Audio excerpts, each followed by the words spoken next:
जैसा कि आप जानते हैं, हम काफी समय से मनीष सिसोदिया की बेल हियरिंग पर आपको लगातार अपडेट्स दे रहे थे। मनीष सिसोदिया, जो कि दिल्ली लिकर स्कैम में ईडी और सीबीआई द्वारा अरेस्ट हुए हैं, वो काफी समय से अपनी बेल के लिए फाइट लड़ रहे हैं।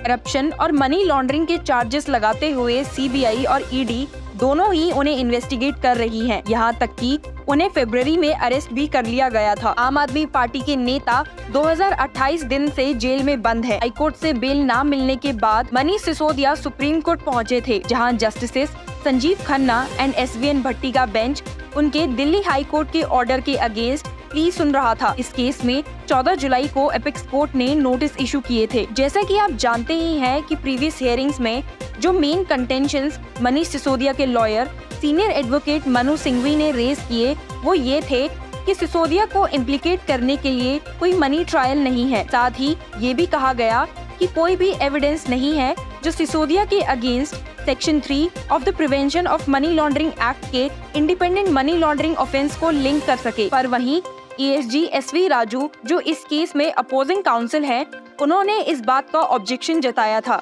आपको जानकर हैरानी होगी कि ये केस एक वक्त पर इस स्टेज पर पहुंच गया था, जहां बेंच ने मनीष सिसोदिया के लॉयर से ये सवाल भी किया था that as far as PMLA is concerned, your whole case is that it went to a political party. That political party is still not an accused.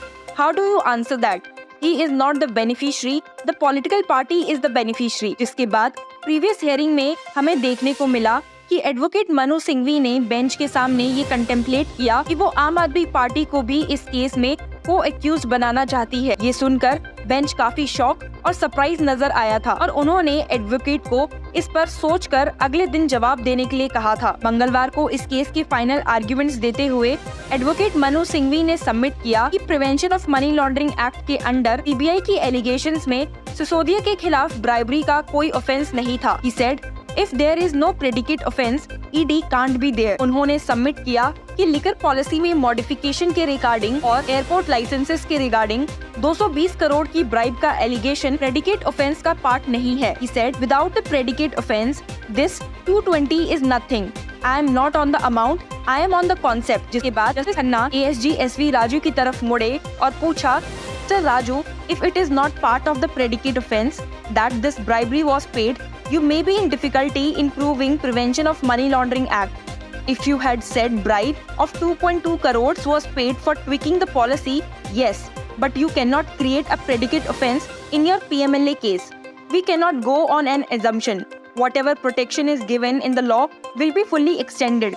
If protection is not there, it's not there. इसका जवाब देते हुए ASG ने respond किया कि PMLA के section 66 subsection 2 के according ED ज्यूरिडिक्शनल police को नई इन्फॉर्मेशन के बारे में इन्फॉर्म कर सकती है। इस पे जस्टिस खन्ना ने रिस्पॉन्ड किया, हाँ, लेकिन आपने ऐसा नहीं किया, इसलिए हम प्रिजम्पशन पर नहीं जाएंगे। एडवोकेट मनु सिंघवी ने अपने फाइनल आर्ग्यूमेंट्स में विजय मदन लाल चौधरी जजमेंट को रेफर करते हुए कहा कि सिर्फ प्रेडिकेट ऑफेंस में ही generation of proceeds of crimes occur कर सकता है। Submitted ED of all people wants Vijay Madan Lal Choudhary judgment to be reconsidered और उन्होंने बेंच से कहा कि क्योंकि ED एक प्रीमियर इन्वेस्टिगेटिंग एजेंसी है, वो ट्रांसपेरेंट रहने के लिए बाउंड है। एक और इंटरेस्टिंग बात ये भी है कि हियरिंग की शुरुआत में ASG SV राजू ने विजय मदन लाल चौधरी जजमेंट की कुछ लाइंस पढ़ी थी और कहा था कि PMLA के सेक्शन 45 के हिसाब से बेल सिर्फ जेन्युइन केसेस में ही मिलनी चाहिए। उनकी इसी बात का काउंटर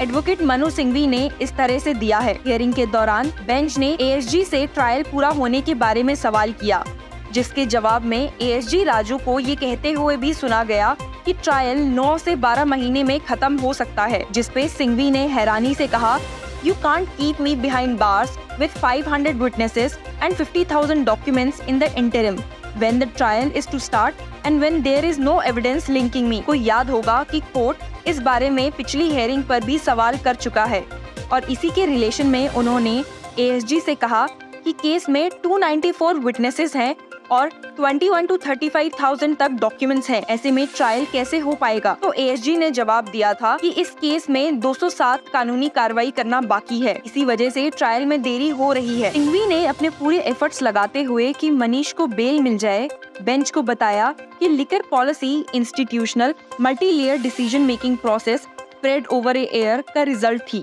और ऐसा कुछ भी नहीं है जो सिसोदिया को डायरेक्टली प्रोसीड्स ऑफ क्राइम्स के साथ लिंक कर सके। साथ ही वो कोई फ्लाइट सिक नहीं है और बेल पे रहना डिजर्व करते हैं। सिंघवी ने बेंच से कहा कि ये कहा जा रहा है कि पॉलिसी अपने आप में डिफ्रॉड है, लेकिन उन्होंने आर्ग्यू किया कि पॉलिसी ट्रांसपेरेंट मैनर में बनाई गई थी after deliberations by the several committees and approved by then LG. Court ने सिंघवी से कहा कि ईडी ये नहीं कह रही कि पैसा आपके पास आया है, बल्कि उसका कहना है कि सिसोदिया की इन्वॉल्वमेंट में घोटाले का पैसा इधर उधर किया गया है। सिंघवी ने बेंच के सामने ईडी के इस क्लेम को भी रिजेक्ट किया कि लिकर पॉलिसी की वजह से प्राइसेस इंक्रीज हुए हैं और कहा कि जब से लिकर पॉलिसी आई थी तब से कंज्यूमर्स को प्राइसेस डिक्रीज हुए हैं। जैसा कि हमने आपको अपनी पिछली वीडियो में बताया था कि एएसजी राजू ने कोर्ट से कहा था कि मनीष ने एक्साइज ऑफिशियल्स को प्रेशराइज किया है कि कंपनी इंडोस्पिरिट को लाइसेंस दिया जाए। It was submitted Indospirits 12% profit margin for the policy period was rupees 192 crore and all the endeavors were made that Indospirits gets this। तो इसके रिप्लाई में ट्यूसडे को सिंघवी ने सबमिट किया कि ऐसा कुछ भी नहीं है जिससे ये शो किया जा सके कि सिसोदिया ने इंडोस्पिरिट को लाइसेंस देने के लिए इंसिस्ट किया और लॉ को वायलेट किया। He said, admittedly, there is no money trail found against me. What they say is that a company generated profits and since it is the policy which was created by me which helped the company, I am involved. That is too far-fetched। पिछली hearing में ASG ने ये भी एलिज किया था कि सिसोदिया ने evidence के साथ टेम्परिंग की है by discarding a mobile phone that has allegedly not yet recovered। पर मंगलवार को सिंघवी ने इसका भी काउंटर देते हुए बेंच को कहा, Ministers change their phones. It is a ministerial phone and it was discarded before the registration of the FIR. It becomes a tampering of evidence। इतने दिनों की लंबी और पेशेंस हियरिंग के बाद सुप्रीम कोर्ट बेंच ने फाइनली अपना मन बना लिया है और इस केस में वर्डिक्ट रिजर्व कर लिया है। प्रीवियस हियरिंग के दौरान कोर्ट ने एजेंसी से पूछा था कि लिकर पॉलिसी स्कैम में मनीष सिसोदिया पर चार्जेस कब तक फ्रेम होंगे और आप उन्हें इनफाइनाइट पीरियड तक हिरासत में नहीं रख सकते। बेंच ने एएसजी से पूछा था, एक बार किसी केस में चार्जशीट दायर हो जाने के बाद आरोपों पर बहस तुरंत शुरू होनी चाहिए। निचली अदालत में सिसोदिया के खिलाफ आरोपों पर बहस कब शुरू होगी? इसके जवाब में एएसजी ने कहा था, Nowadays it has become fashion to delay the proceedings by filing application for inspection of unrelied upon documents. Then inspection takes place, followed by arguments on relevance.